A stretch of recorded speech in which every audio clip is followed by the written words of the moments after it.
The thought factor in achievement. All that a man achieves and all that he fails to achieve is the direct result of his own thoughts. In a justly ordered universe, where loss of equipoise would mean total destruction, individual responsibility must be absolute. A man's weakness and strength, purity and impurity are his own and not another man's. They are brought about by himself and not by another, and they can only be altered by himself, never by another. His condition is also his own and not another man's. His suffering and his happiness are evolved from within. As he thinks, so he is. As he continues to think, so he remains.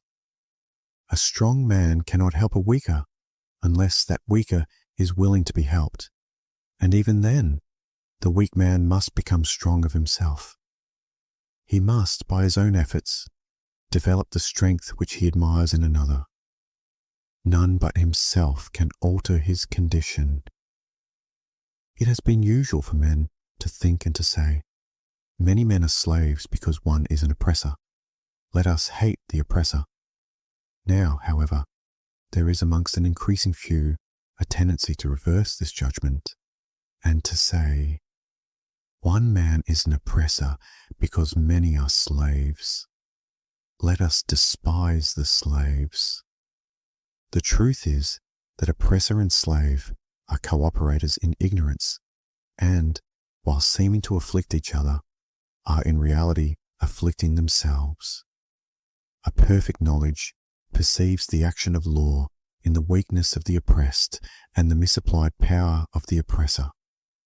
A perfect love, seeing the suffering which both states entail, condemns neither. A perfect compassion embraces both oppressor and oppressed. He who has conquered weakness and has put away all selfish thoughts belongs neither to oppressor nor oppressed. He is free.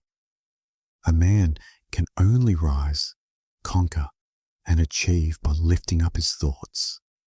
He can only remain weak and abject and miserable by refusing to lift up his thoughts.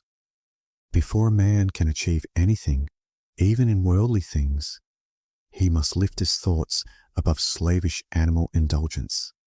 He may not, in order to succeed, give up all animality and selfishness by any means, but a portion of it must at least be sacrificed.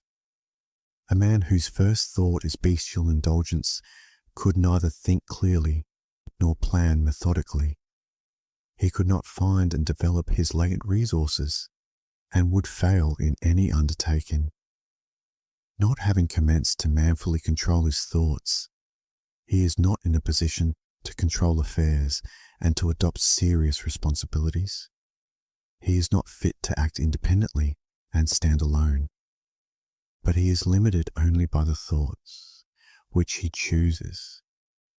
There can be no progress, no achievement without sacrifice, and a man's worldly success will be in the measure that he sacrifices his confused animal thoughts and fixes his mind on the development of his plans and the strengthening of his resolution and self-reliance. And the higher he lifts his thoughts, the more manly, upright, and righteous he becomes, the greater will be his success, the more blessed and enduring will be his achievements. The universe does not favor the greedy, the dishonest, the vicious, although on the mere surface it may sometimes appear to do so. It helps the honest, the magnanimous, the virtuous. All the great teachers of the ages have declared this in varying forms, and to prove and know it, a man has but to persist in making himself more and more virtuous by lifting up his thoughts. Intellectual achievements are the result of thought consecrated to the search for knowledge, or for the beautiful and true in life and nature. Such achievements may be sometimes connected with vanity and ambition, but they are not the outcome of those characteristics. They are the natural outgrowth of long and arduous effort and of pure and unselfish thoughts. Spiritual achievements are the consummation of holy aspirations. He who lives constantly in the conception of noble and lofty thoughts, who dwells upon all that is pure and unselfish, will, as surely as the sun reaches its zenith and the moon its full, become wise and noble in character, and rise into a position of influence and blessedness. Achievement of whatever kind is the crown of effort, the diadem of thought.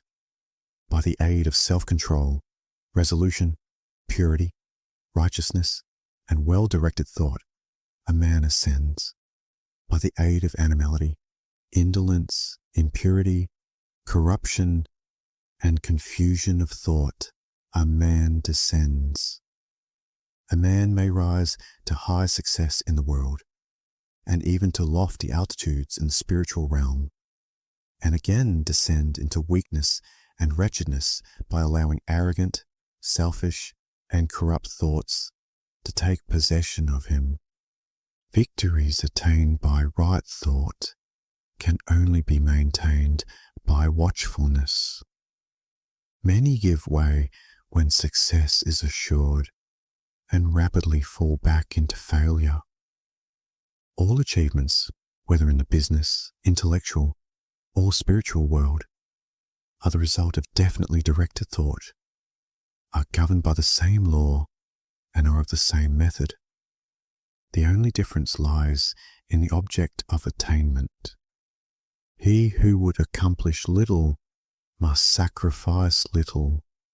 He who would achieve much must sacrifice much.